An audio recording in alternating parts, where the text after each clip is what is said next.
E vamos de últimas notícias nesta sexta-feira aqui no canal do Lessa. Informações importantes sobre o Fluminense que volta a campo amanhã para enfrentar o Santos e pode ter uma grande novidade no time titular, que é o zagueiro Marlon. Vou trazer informações que eu apurei também ao longo desta sexta-feira sobre Marcelo, a possibilidade do Diniz poupar titulares. O Argentino Júnior poupou e perdeu pelo Campeonato Argentino no último jogo antes de enfrentar o Flu. Informações importantes sobre André, que pode deixar o tricolor em breve. Aliás, a negociação que vai fatalmente tirar o André do Fluminense pode acontecer em breve, mas a saída dele não. Tem um fato novo nessa história aí que eu vou trazer para vocês. E também uma bolada, o adiantamento da Liga Forte Futebol, dinheiro entrando nos cofres do Fluminense, uma grana muito importante que pode ajudar bastante o clube nos próximos meses. Deixa aí seu like, se inscreva no canal do Lessa, muito importante, conto com vocês. Não se esqueça, fundamental a participação, seu comentário, compartilhar os vídeos aqui do canal. Vocês são fundamentais aqui no crescimento do canal do Lessa. Apurou, confirmou, publicou, emplacou! E eu só acredito no Lessa! Seguinte, galera, hoje o Rodrigo Cabello publicou no GE. Globo que os clubes da Liga Forte Futebol já estão recebendo adiantamentos das verbas vinculadas aos investidores da Liga. 11 já receberam ou receberão, ainda nesta sexta, antecipações de verbas ligadas à futura liga que ainda não foi criada. Valores estão sendo adiantados pela XP Investimentos, que assessora aí o bloco da Forte Futebol nessa negociação pelos direitos de transmissão. O dinheiro faz parte do acordo de investimentos assinado por esses clubes com as gestoras de investimentos Serengeti, nos Estados Unidos, e Life Capital Partners, sediada em Curitiba. Como esses fundos ainda precisam superar trâmites burocráticos para fazer os pagamentos, a XP assumiu o papel de emprestar seu próprio dinheiro para fazer a ponte.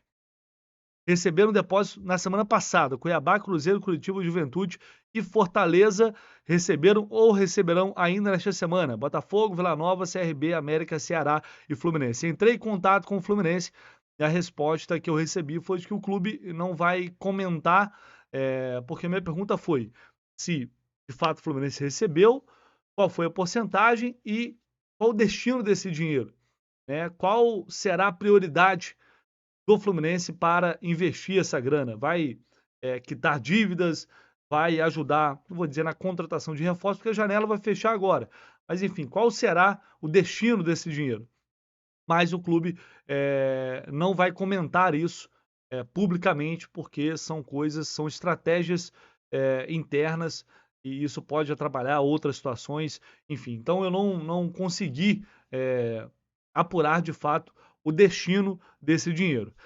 Vamos lá, valores de clube para clube, eles variam, tem uma margem aí entre 4 milhões e 44 milhões de reais.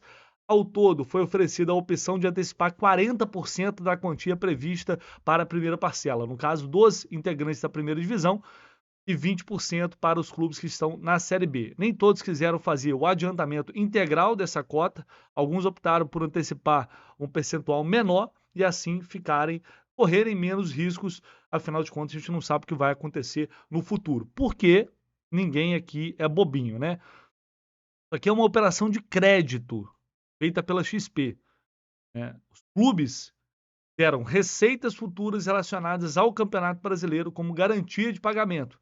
Então, se der alguma coisa errada, esse dinheiro vai ser como qualquer outro empréstimo e, evidentemente, vai ter aí um caminhão de juros envolvido.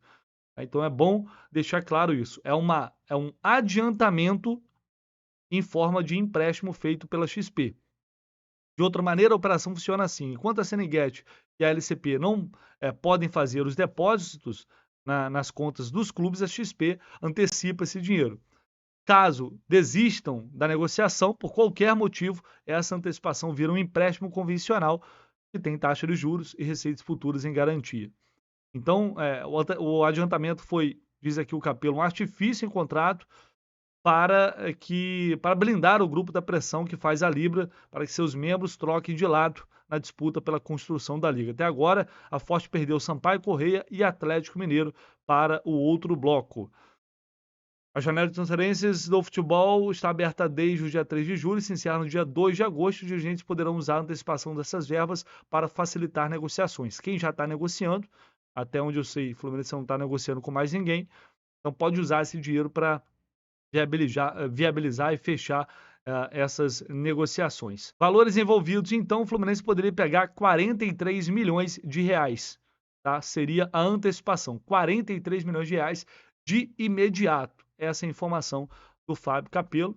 Então vamos aguardar para ver qual será o destino desse dinheiro, como esse dinheiro será utilizado, qual será a prioridade, mas de qualquer forma já é um grande alívio nos cofres do Flu neste momento. Então vamos falar sobre a provável escalação do Fluminense para o jogo deste sábado no Maracanã. Algumas dúvidas, o técnico Fernando Diniz fazendo mistério em relação ao time. Eu vou trazer para vocês aqui o que eu consegui apurar ao longo desta sexta-feira. A equipe pode ter uma novidade, que é a entrada do Marlon como titular. Ele treinou, fez algumas atividades com o time titular nesta semana e existe a possibilidade dele começar jogando no lugar do Felipe Melo. É uma possibilidade, tá? Não tem como cravar para vocês, mas o que eu apurei foi isso, é que o Marlon treinou entre os titulares.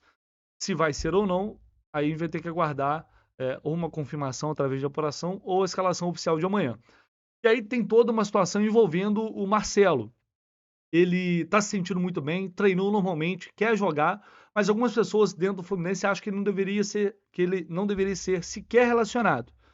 E tem também a possibilidade dele ir para o jogo e ficar no banco de reservas. São opções. Marcelo é um caso à parte. A comissão técnica vai definir isso, se não já definiu, vai definir, mas de fato há uma incerteza em relação ao aproveitamento dele neste jogo, porque a prioridade é a partir de terça-feira contra o Argentino Júnior.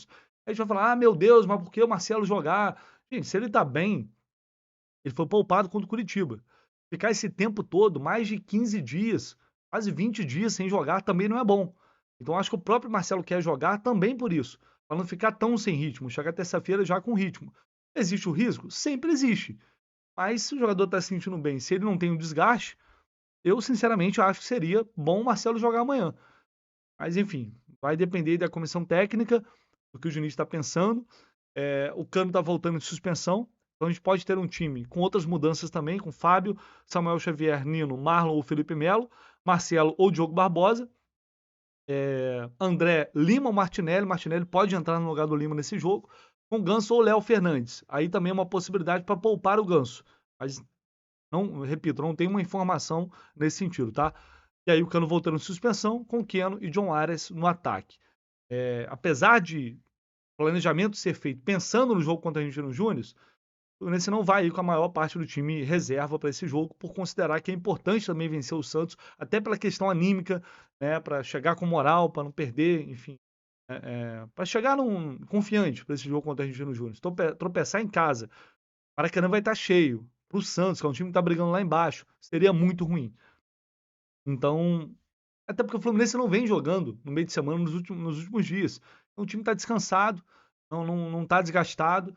E eu concordo que, no meu entendimento, não tem como abrir mão completamente desse jogo e só pensar na terça-feira. Eu, pelo menos, penso assim, até porque a gente não sabe o que vai acontecer na Libertadores. São pontos que lá na frente podem fazer muita falta no Campeonato Brasileiro. E por falar em poupar, o Argentino Júnior poupou. Diego Milito escalou um time com 2 titulares apenas. O Argentino Júnior enfrentou o Estudiantes pelo Campeonato Argentino. O jogo foi na tarde de hoje. Somente 2 titulares em campo.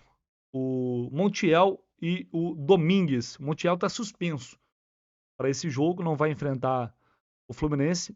Tem um outro jogador também que está suspenso. Não, é o Domingues mesmo. São esses 2 suspensos, por isso eles foram titulares. O Argentino Júnior, que já há um tempo perdeu o McAllister, que era no meio de campo, também titular da equipe. Então, os argentinos têm desfalques importantes para esse jogo diante do Fluminense. Derrota em casa para os Estudiantes, 3-2, perdendo uma invencibilidade de 7 jogos no estádio Diego Armando Maradona, mas o Argentino Júnior dando prioridade, está na 9ª posição no Campeonato Argentino, é um dos melhores mandantes do país, 5º melhor mandante do país, do futebol argentino, eles dando prioridade para enfrentar o Fluminense. Então, o último jogo antes da partida da próxima terça, derrota para o Argentino Júnior. E para a gente fechar aqui, uma informação lá do Bruno Andrade, colunista do UOL, que disse o seguinte, uma informação importante O Jorge Mendes, que é um dos empresários mais respeitados do mundo, entrou no circuito numa parceria com o Carlos Leite para negociar o André com o futebol europeu, muito provavelmente na Premier League. Ele tem uma entrada muito boa no alto escalão da Premier League, com os principais clubes, principais dirigentes. Foi ele que levou o Enzo Fernandes, uma negociação de mais de 120 milhões de euros do Benfica para o Chelsea. Levou também João Gomes do Flamengo para o Wolverhampton. Então, a entrada do Jorge Mendes nessa negociação, nessas conversas, significa o quê? Que o Fluminense, que os empresários vão negociar o André já nesta janela de transferências. Tudo indica que isso vai acontecer. O André vai ser negociado e aí resta saber se de fato o Fluminense vai conseguir manter a palavra do presidente Mário Bittencourt de que o André não sai no meio da temporada, só sai no final do ano. Será que uma eliminação na Libertadores poderia mudar isso? Batendo na madeira aqui, mas enfim. É fato que o André, em 2024, esquece, não estará no Fluminense, mas isso é uma coisa que a gente esperava, resta saber por quanto ele vai sair. Qual será o valor da venda do André? Eu até falei ontem na live com o José Ilan, com o Vilela, que uma venda a partir de 25 milhões de euros certamente vai ser considerada mais positiva, considerando as negociações anteriores para jogadores dessa mesma posição, como o João Gomes, por exemplo. Tudo bem, o João Gomes não é um jogador, o André já é um jogador de seleção. Então, esse fator pode ser muito importante. O André ser convocado agora pelo Diniz e jogar. E aí a gente pode sonhar com um valor ainda mais alto que esse. Quem determina isso é o mercado. Será que é possível pagar 30 milhões de euros pelo André, por um volante aqui no futebol brasileiro? Acho bem difícil. Estou falando que ele não vale, pelo contrário. Falando que o mercado tende a pagar nesses casos. Então, essas conversas vão ser aceleradas, o André vai ser oferecido para os principais clubes, e aí agora é aguardar, porque eu creio que muito em breve a gente terá uma venda aí sacramentada do André para o futebol europeu. Beleza, galera? Deixa o like, se inscreva no canal, não se esqueça. Conto muito com vocês, estamos juntos. Amanhã de manhã, pré-jogo, como sempre, aqui no canal do Lessa, todas as informações sobre Fluminense e Santos. Um abraço.